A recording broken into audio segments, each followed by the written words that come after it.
فرش التراب يضمني. اللہ تعالیٰ نے جو انسان پیدا کیے ہیں ان کے مزاج مختلف ہیں.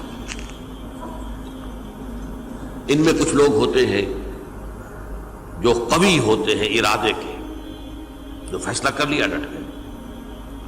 کچھ لوگوں میں وہ قوت ارادی اتنی مضبوط نہیں ہوتی، وہ ادھر ادھر سوچتے رہتے ہیں.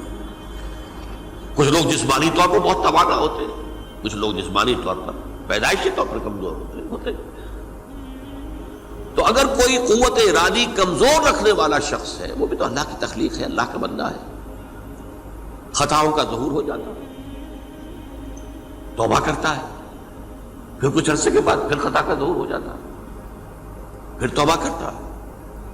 تو ہم تو یہ سمجھیں گے کہ ایک حد کے بعد پھر اس کی توبہ قبول نہیں ہونی چاہیے. لیکن حدیث سنیے. وعن ابی ہریرہ رضی اللہ تعالی عنہ قال قال رسول اللہ صلی اللہ علیہ وسلم ان عبدا اذنب ذنبا، یقیناً ایک بندہ جو ہے وہ ایک گناہ کرتا ہے.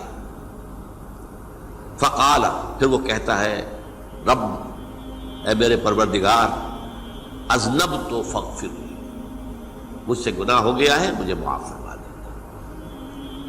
فقال ربہ، تو پروردگار یہ کہتا ہے اعلم عبدی ان لہ ربا یغفر الذنب ویأخذ بہ، میرا یہ بندہ یہ جانتا ہے کہ اس کا ایک رب ہے جو گناہ معاف بھی کر سکتا ہے اور سزا دے بھی سکتا ہے. کیا مانی ہوئے؟ گناہ اس نے کیا ہے لیکن جانتا ہے اللہ کو کہ وہ معاف بھی فرما سکتا ہے، تبھی تو وہ اللہ سے معافی کی درخواست کر رہا ہے. اس کے اس جاننے کی بنیاد پر، اس کے اس علم کی بنیاد پر، اس کے اس ایمان کی بنیاد پر فرمایا غفرت لعبدی، میں نے اپنے بندے کو معاف کر دیا. ثم مکث ما شاء اللہ، پھر وقت گزرا جتنا کہ اللہ نے چاہا. ثم اذنب ذنبا، پھر اس سے گناہ ہو گیا. فقال رب اذنبت ذنبا فاغفر، پھر کہتا ہے پروردگار مجھ سے گناہ ہو گیا، پھر مجھے معاف فرما دے. فقال ربہ، اللہ فرماتا ہے عالم عبدی ان لہ ربا یغفر الذنب ویأخذ بہ، میرا بندہ ہے نا جو جانتا ہے کہ اس کا ایک رب ہے، ایمان باللہ اس کے اندر ہے، تبھی تو پکار رہا ہے. اور یہ بھی جانتا ہے کہ وہ گناہ معاف بھی کر سکتا ہے اور چاہے تو پکڑ بھی سکتا ہے، سزا بھی دے سکتا ہے. تو فرمایا، اللہ تعالیٰ فرماتے ہیں میں نے فرمایا کہ میں نے معاف کر دیا. ثم مکث ما شاء اللہ، پھر ایک عرصہ گزرا اس کے بعد. ثم اذنب ذنبا، پھر اس نے گناہ کیا. قال رب اذنبت ذنبا آخر، اس نے کہا پروردگار میں نے تو پھر ایک اور گناہ کر دیا، فاغفر لی، مجھے بخش دے. فقال اعلم عبدی ان لہ ربا یغفر الذنب ویأخذ بہ، میرا بندہ جانتا ہے نا کہ اس کا ایک رب ہے جسے وہ پکار رہا ہے، کہ وہ جانتا ہے کہ اسے اختیار حاصل ہے کہ چاہے تو بخش دے اور چاہے تو پکڑ لے. اس کے اس علم، اس ایمان کی بنیاد پر میں نے اسے معاف کر دیا. ایک اور حدیث، میں نے چونکہ اس گفتگو کے لیے ان احادیث کا تفحص کیا ہے، یہ تو بہت ہیں حدیثیں، میں نے ان میں سے کچھ چنی ہیں. ہمارے بعض واعظ ناصح وہ بھی کسی شخص کو روکتے رہے، برائیوں سے روکتے رہے، نہیں رکتا تو کہیں غصے میں آ کے اللہ تجھے کبھی معاف نہیں کرے گا. یہ کتنا بڑا جرم ہے، اس کا اندازہ کیجئے اس حدیث سے. تم میرے بندے کو میری رحمت سے مایوس کر رہے ہیں، کتنا بڑا جرم ہے، اس کا اندازہ کیجئے. یہ مسلم شریف کی روایت ہے عن جندب، حضرت جندب رضی اللہ تعالی عنہ سے، ان رسول اللہ صلی اللہ علیہ وسلم حدث، کہ اللہ کے رسول صلی اللہ علیہ وسلم نے ایک واقعہ بیان کیا. ان رجلا قال، کہ ایک شخص نے یہ کہا واللہ لا یغفر اللہ لفلان، کہ خدا کی قسم اللہ تعالیٰ فلاں شخص کو کبھی معاف نہیں کرے گا. وَأَنَّ اللَّهَ تَعَالَى قَالَ، اس پر اللہ تعالیٰ نے یہ فرمایا، مَنْ ذَا الَّذِي يَتَعَلَّى عَلَيَّ، یہ کون ہے جو میرے اوپر حکومت کرنے والا آ گیا، جو میری طرف سے حکم لگا رہا کہ میں کبھی معاف نہیں کروں گا. مَنْ ذَا الَّذِي، کون ہے وہ شخص، الَّذِي يَتَعَلَّى عَلَيَّ انی لا اغفر لفلان، کہ میں فلاں شخص کو کبھی معاف نہیں کروں گا. قد غفرت لفلان، اس کو تو میں نے معاف کر دیا. واحبطت عمله، اس شخص کے تمام اعمال میں نے ضائع کر دیے کہ تم نے میرے بندے کو مایوس کیا. یہ ہے جرم کی انکار. تو توبہ کی دعوت دیتے رہو، توبہ کے لیے لوگوں کو آمادہ کرتے رہو، توبہ جو ہے اس کے لیے ترغیب دیتے رہو. اللہ تعالیٰ معاف فرمانے والا. اب آخری حدیث سنا رہا ہوں، یہ تو بہت ہی عجیب حدیث ہے اور متفق علیہ، یہ بخاری اور مسلم دونوں میں. حضرت ابو سعید الخدری رضی اللہ تعالی عنہ جو ہے وہ اس کے راوی ہیں.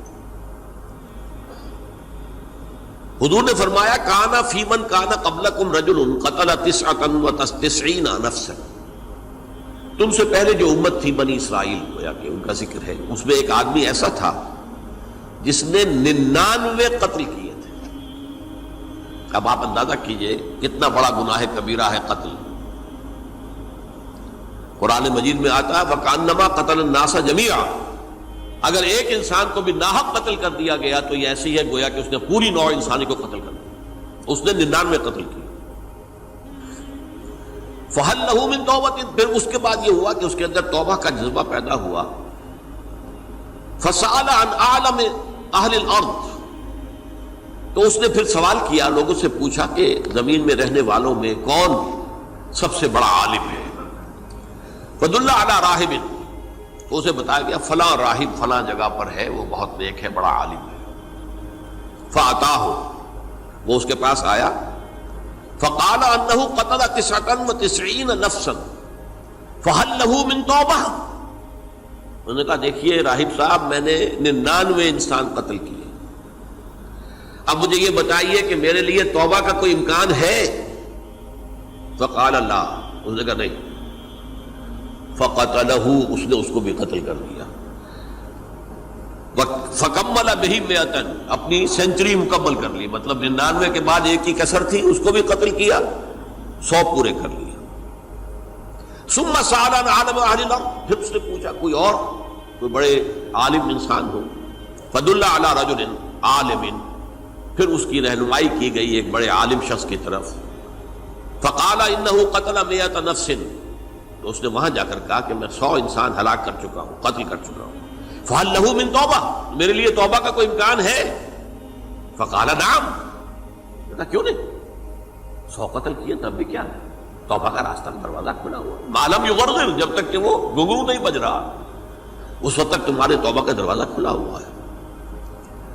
فرمایا نعم، وَمَن يَحُولُ بَيْنَهُ وَبَيْنَ التَّوْبَةِ، تمہاری توبہ کے درمیان اور تمہارے درمیان کون حائل ہو سکتا ہے، توبہ کا دروازہ کھلا ہے. لیکن ساتھ ہی کہا انطلق الی ارض کذا و کذا، اب تم ایسے کرو جہاں تم رہتے ہو وہاں نہ جاؤ واپس، وہاں کا ماحول اچھا نہیں ہے، معاشرہ اچھا نہیں ہے، ہو سکتا ہے کہ تم توبہ پر قائم نہ رہ سکو، تم فلاں جگہ چلے جاؤ، وہاں اچھے لوگ آباد ہیں، ان میں جا کر رہو. فإن بها أناسا يعبدون اللہ تعالی، وہاں ایسے لوگ آباد ہیں جو اللہ کی بندگی کرتے ہیں.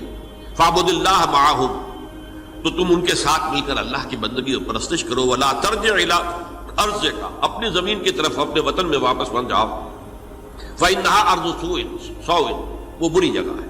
فانطلقا، تو وہ چل پڑا، ہجرت کر رہا ہے، اس جگہ جا رہا ہے جہاں کا راہب نے بتایا تھا. حتی اذا نصف الطریق، جب آدھا راستہ اس نے پورا کر لیا، اتاہ الموت، موت آ گئی. فاختصمت فیہ ملائکۃ الرحمت و ملائکۃ العذاب، اب وہ جہنم کے فرشتے بھی آ گئے اس کی جان قبض کرنے کو، اور جنت کے بھی آ گئے.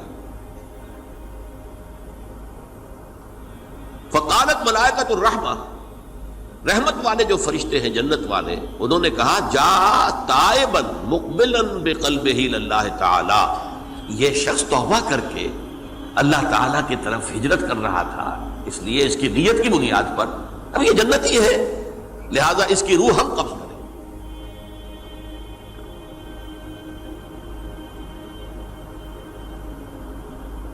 وقالت الملائکۃ العذاب، اور وہ جو عذاب والے فرشتے ہیں وہ کہیں گے انہ لم یعمل خیرا قط، تو نے توبہ کے بعد کوئی نیک عمل تو کیا ہی نہیں، تو کس بنیاد پر اس کو تم جنت میں لے جاؤ گے؟ اس کو تو دوزخ میں جانا چاہیے۔ فاتاہ ملک فی صورت آدمی، تو ان کے پاس اللہ نے ایک اور فرشتے کو بھیج دیا آدمی انسانی شکل کے اندر، فجعلوہ بینہم، تو ان فرشتوں نے کہا بھائی ہمارا فیصلہ کرا دو، اس کی روح ہم لینا چاہتے ہیں یا ہم لینا چاہتے ہیں؟ انہیں حکم بنا لیا۔ فقال قیسوا ما بین الارضین فإلی ایتہما کان اقرب، کہ تم فاصلہ ناپ لو جہاں سے وہ چلا ہے اور جہاں جا رہا تھا اور یہاں اس کی موت ہو رہی ہے، تو کون سا فاصلہ زیادہ ہے؟ جب ناپا گیا، بلکہ ایک حدیث میں آتا ہے کہ اس پر اللہ نے زمین کو جو ہے حکم دے دیا، ایک طرف والی زمین تو سکڑ جا، دوسری والی جو ہے تو پھیل جا، تاکہ وہ جو جا رہا تھا وہ زیادہ قریب ہو جائے بنسبت اس کے کہ جہاں سے وہ چلا تھا۔ تو اس فیصلے پر پھر جو فرشتے تھے جو کہ رحمت کے فرشتے تھے وہ اس بندے کو لے گئے جنت کے اندر۔ یہ ہے توبہ کی عظمت اور اس کی تاثیر۔